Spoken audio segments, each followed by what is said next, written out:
Good morning, everybody. Welcome to Rhyme of the Times for the weekend in 30th of September 2023.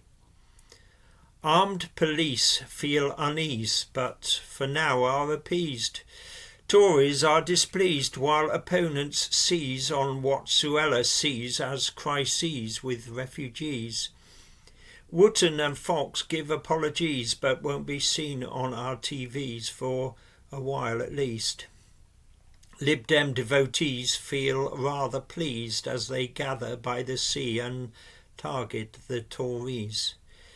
One of the world's iconic trees is tragically brought to its knees.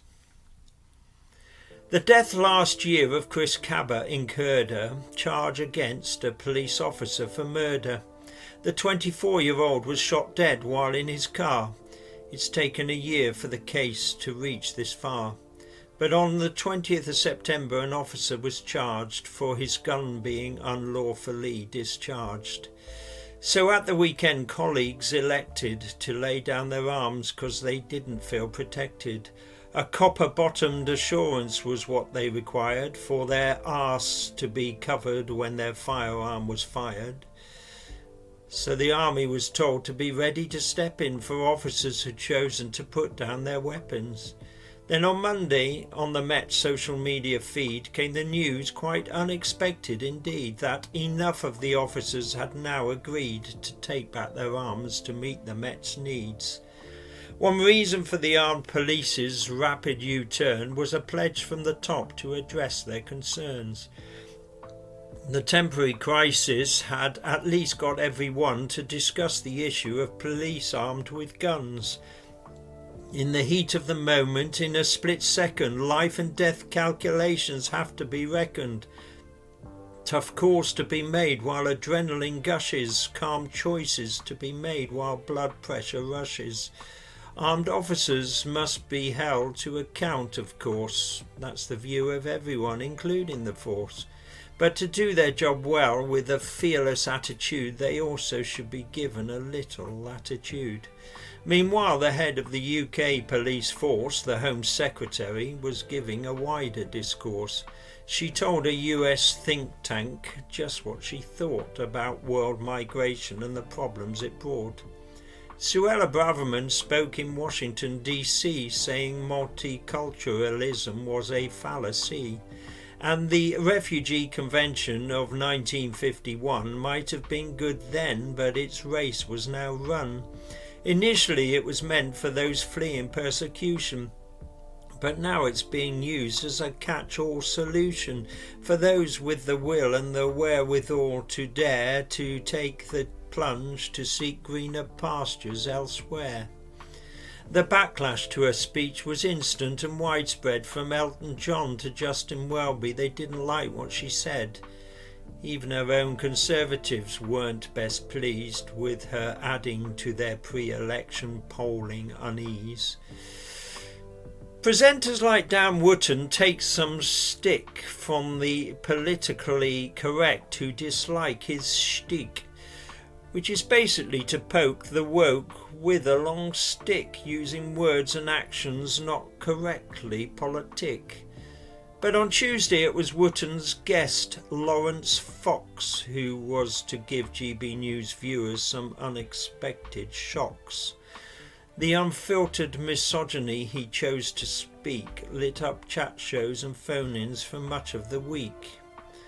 Even stalwarts of the channel must have said, "Good heavens," when he proclaimed that no man would shag Ava Evans. The political reporter said she was hurt and upset. Wootton and Fox blamed each other, then showed some regret. Their apologies came and seemed quite profuse. Above their heads now swings a GB News noose. They're not hanged yet, but they are suspended, hung out to dry and apprehended. GB News showing Ofcom this ain't acceptable. A whiff of hypocrisy is perhaps perceptible. Aware that they might be facing more sanctions, they want to show they're able to take tough actions. How ironic Britain's answer to America's Fox News could be taken down by some ill-advised Fox views. Since the massive 2015 election defeat, the Lib-Dems have been searching for a new hymn sheet, and after 4 years being unable to meet, they seem to be tapping their feet to a new upbeat beat. It was a pretty jolly party at their annual party jolly. Bournemouth was no place for melancholy. COVID regulations and the death of the Queen had meant they hadn't had a conference since 2019. But with recent by-election wins, hope springs anew. Reasons to be cheerful for the Ed Davey crew. A 15-year-old has many dreams and things wished, an identity to be sought by which to be distinguished. For Eliane and Anne, that has all been relinquished. A 12-inch blade and her life was extinguished. On Wednesday, that's what a 17-year-old boy done, stabbing Eliane as she walked to school in Croydon. Now his life aspirations have also been ended by a few seconds of rage that can't be defended. Many people were feeling sick to the core at the destruction of the famous sycamore. It was mine, it was yours, it was hers, it was his tree, a part of our heritage, our country's history. After 300 years it will be a much missed tree. Why it was slaughtered remains a mystery. The tree feller was a fella up to no good.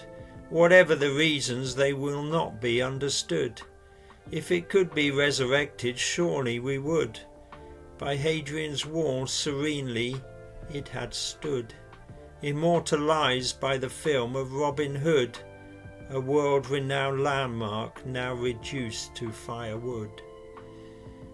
September in the UK had started like Spain and ended with the first autumn storm to be named. But it had probably been over-publicised a touch, 'cause for most of Britain it didn't come to much. In fact, only Ireland felt the turmoil and madness of the wind and rain whipped up by Agnes. For the rest, it was a sense of relief and gladness.